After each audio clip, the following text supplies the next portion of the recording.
बोलिए श्री सद्गुरु महाराज की, श्री सद्गुरु महाराज की, श्री सद्गुरु महाराज की जय। ओम ब्रह्मानंदम परम सुखदम केवलम ज्ञानमूर्तिं द्वन्द्वातीतं गगनसदृशं तत्त्वमस्यादिलक्ष्यम्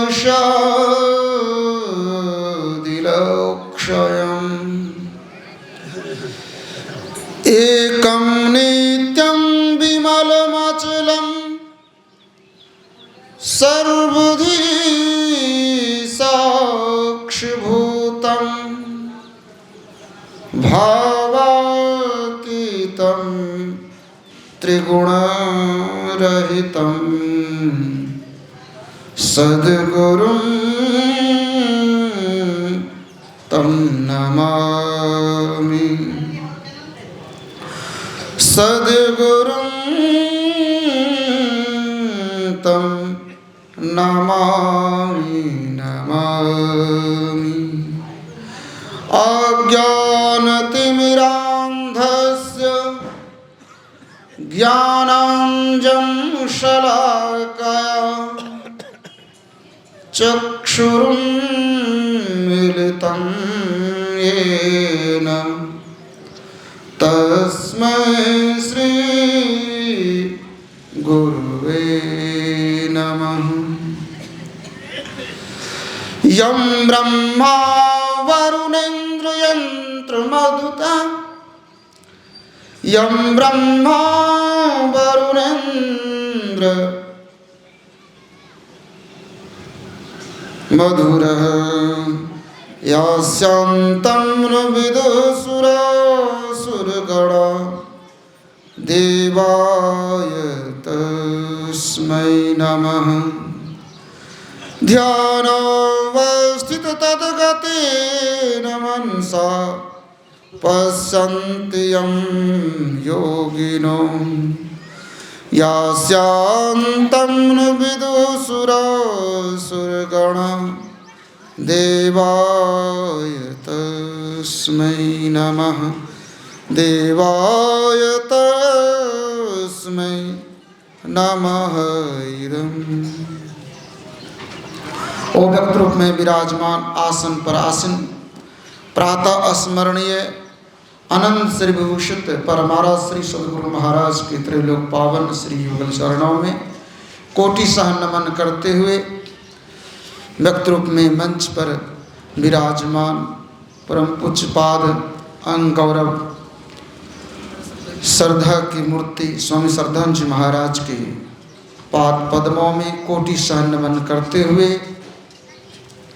मंच पर विराजमान उस साधुचरण सत्संग पधारे अर्चन निबंध रिश्दात्माओं तथा भक्तिमती बहनों सभी हृदय में बैठे गुरुदेव को नमन। अभी का विषय हम लोगों ने मोहोपनिषद से श्रवण किया। नाम ही है मोह। मोह क्या है? सारे दुखों का जड़ मोह ही है। मोह सकल व्याधिन कर मूला, तेहि ते पुनि उपजई बहु सूला। रात्रि काल में भी सुन रहे थे संतान जी महाराज से कि हॉस्पिटल में एक बेड पर मरा हुआ है कोई, तो उसके लोग बगल में रो रहा है और बगल ही बेड पर किसी का जन्म हुआ है तो उनके परिवार के लोग नहीं रो रहे, खुशी मना रहे हैं। तो बगल वाला बगल में बेड पर क्यों रो रहे हैं? क्योंकि उनके साथ उनका मोह है, आसक्ति है।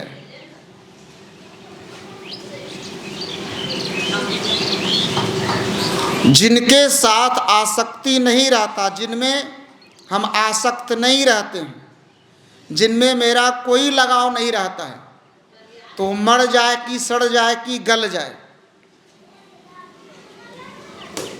वो देखने वाले को कोई असर नहीं होता है उससे। उसको देख करके न रोता है न हंसता है, मतलब खुशी भी नहीं दुखी भी नहीं है। क्यों नहीं? क्यों उनके साथ कोई उसका मोह, ममता, लालच, आसक्ति नहीं है।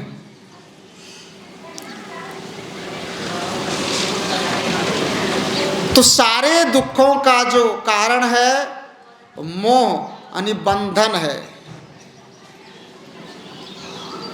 हम लोग भी बंधे हुए हैं और जब तक बंधे रहेंगे कभी भी आपको शांति नहीं मिलेगी। चाहे जिसमें बंधे हुए हैं, जैसे विद्यार्थी लोग, बच्चा सब स्कूल जाता है, सब क्लास की घंटी बज रही है, घंटी के साथ साथ पढ़ाई हो रही, पर खुशी किसी को नहीं है। लेकिन जैसे छुट्टी की घंटी बजती है तब देखिए चेहरे पर हंसी खुशी, उछल कूदक, एकदम आनंद आ जाता है। छुट्टी की घंटी सबको पसंद है, बंधन की घंटी किसी को पसंद नहीं है। हम लोग भी बंधे हुए हैं। पहला बंधन पड़ा देह का, ये मोटी बंधन है। पहला बंधन पड़ा देह का, दूसर तिरिया जान, तीसर बंधन पुत्र विचारो, चौथा नाती मान, और नाती के कहीं नाती हो गए तब कहो कौन ठिकान। दुखों का ठिकाना नहीं है।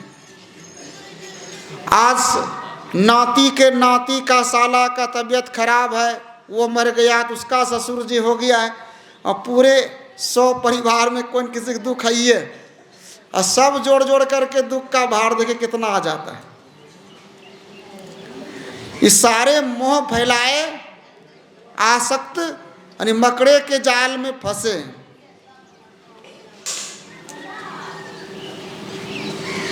मकड़ा की जाल, मकड़ा क्या करता है? अपना ही मुख से जाल को वो फैलाते हैं, और मकड़ा उसी बीच में फंसकर मर जाते हैं।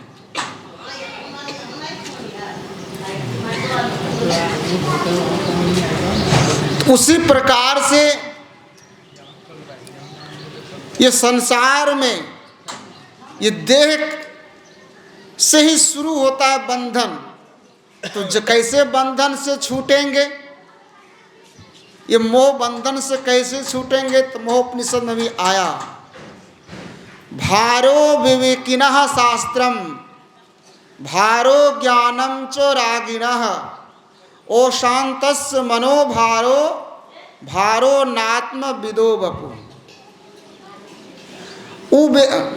अविवेकी के लिए, जो विवेकशील नहीं है, जो पढ़ा लिखा नहीं, ऐसे मान लीजिए, और उनके आगे बहुत सारा ग्रंथ को रख दीजिए, तो क्या है? उसके लिए केवल भार ढोएगा, पर उसमें कहाँ क्या लिखा है वो नहीं पढ़ सकता। काला अक्षर भैंस बराबर, कहावत में।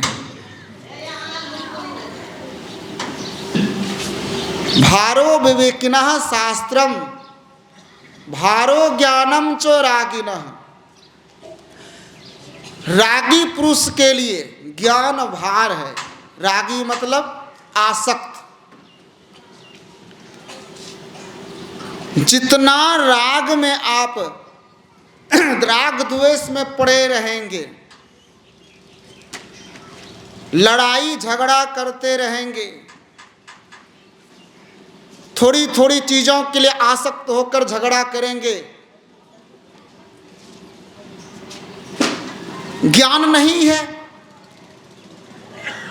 तो रागी के लिए ज्ञान भार है, आसक्त पुरुष के लिए। एक बार क्या हो, एक गांव में दो भाई में लड़ाई हो रहा था। क्या चीज के लिए? जमीन के लिए। तो कहा कि एक काम करो, अमीन को बुलाओ और नापी करा के जिसका जहां से होता है वहां से अपना दीवाल दे दो, अपना अपना हिस्सा में रहो। कहा ठीक है। तो अमीन आया, अमीन ने नाप करके जगह बता दिया, यहां से यहां तक हुआ। तो जिस भाई से झगड़ा हो रहा था उसी भाई के तरफ में इसका खुट्टा था। उधर जमीन, उसके ही जमीन में खुट्टा गाड़ के भैंस बांध रहे थे। तो अमीन साहब ने कहा, देखो जी तुम्हारा खुट्टा यहाँ से लगाओ और इधर गाड़ो, यहाँ से तुम्हारा है, इधर इसका तुम्हारा भाई का है। वो क्या बोला उसका भाई? अमीन साहब कहते हैं ठीक के, लेकिन खुटवा रहेगा वजने, उखड़ेगा नहीं। तो बोलिए खुट्टा जब उसी जगह रहेगा झगड़ा खत्म होगा? तो खुट्टा उखाड़ करके उसको इधर अपना में गाड़ना पड़ेगा। तो हम लोग जो है जब तक संसार में फंसे रहेंगे, सत्संग में नहीं आएंगे, संत महापुरुषों के चरण शरण में आकर नहीं बैठेंगे तो कभी ज्ञान मिलेगा? इसलिए गोस्वामी जी लिखते हैं, सठ सुध रही सत संगति पाई, पारस परस कुधातु सुहाई। कितना आप सठ, सठ मूर्ख को कहा जाता है। तो मूर्ख का मतलब ये नहीं होता है कि जो पढ़े लिखे नहीं है वह मूर्ख है। रावण को भी मूर्ख कहा गया था, कहा था कि नहीं? तो रावण पढ़ा लिखा नहीं था, 4 वेद 6 7 18 पुराण के ज्ञाता थे, सोने के लंका में रहने वाले, परिवार में भी कमी नहीं था, 1 लाख पुत्र 1.25 लाख नाती, यानी सब चीज में चकाचक ही थे। पर क्या गड़बड़ कैसे हो गया, मूर्ख क्यों बना? जिससे ज्ञान लेना चाहिए उसी से खून लेता था कर के रूप में, है ना। साधु महात्मा से कहता था कि हमारे राज्य में रहते हो, कुछ कर नहीं दे सकते तो खून ही दो।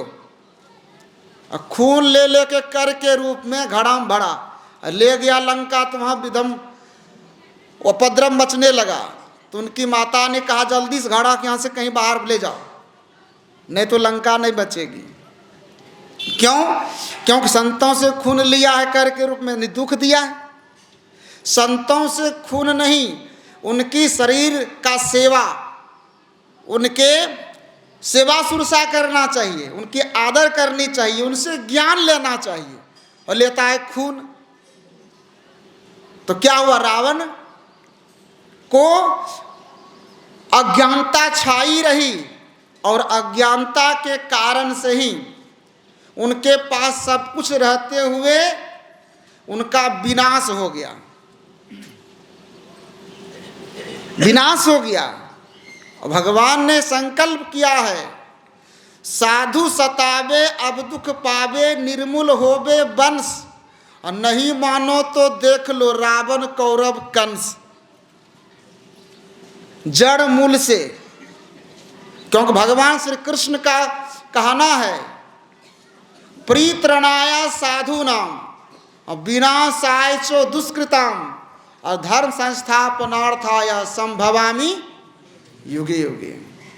भगवान श्री राम की में वाणी में है, जब जब हुई धर्म के हानि, बाढ़े असुर अधम अभिमानी, तब तब धरि हरि विविध शरीरा, हरहि कृपा निधि सज्जन पीड़ा। भगवान तब तक अवतार लेते हैं, तब तब आते हैं जब जब धर्म पर संकट, संत महापुरुषों के जगाने पर भी संसार नहीं जगता, धर्म की तरफ ही जाते हैं। एक सत्संग हो रहा था, एक व्यक्ति उठकर बोला, जितना सत्संग होता उतने गड़बड़ होता। तो महाराज जी ने कहा कि गाड़ी में ब्रेक होता है ना जी? कहा कि हाँ। तो एक्सीडेंट होता है कि नहीं? कहा कि हाँ। और गाड़ी में ब्रेकें नहीं रहे और तब गाड़ी चलेगा तो क्या हाल होगा? ब्रेक है तब एक्सीडेंट हो जाता है, अब ब्रेक नहीं रहेगा तब क्या हाल होगा? कोई ठिकाना है? किधर जाएगा? इस संसार में इतने संत महापुरुष सद्ज्ञान प्रदान करते हैं, प्रेरित करते हैं, बताते हैं कि इधर नहीं इधर है, तब भी इतने संसार में दुख और इतने बंधन में हम लोग फंसे हुए हैं। और नहीं रहेगा तब क्या होगा? तब तो पूरा ही दैत्य लोग बन जाएगा, पूरा और गर्त में चले जाएंगे। जैसे हम लोग अभी मनुष्य के शरीर में हैं, तो मनुष्य का शरीर 84 लाख प्रकार का शरीर है संसार में। कितना लाख प्रकार का? 84 लाख प्रकार का। और 84 लाख प्रकार के शरीर में सबसे बढ़िया शरीर कौन सा है? मानव का है। भगवान श्री राम ने भी कहा है।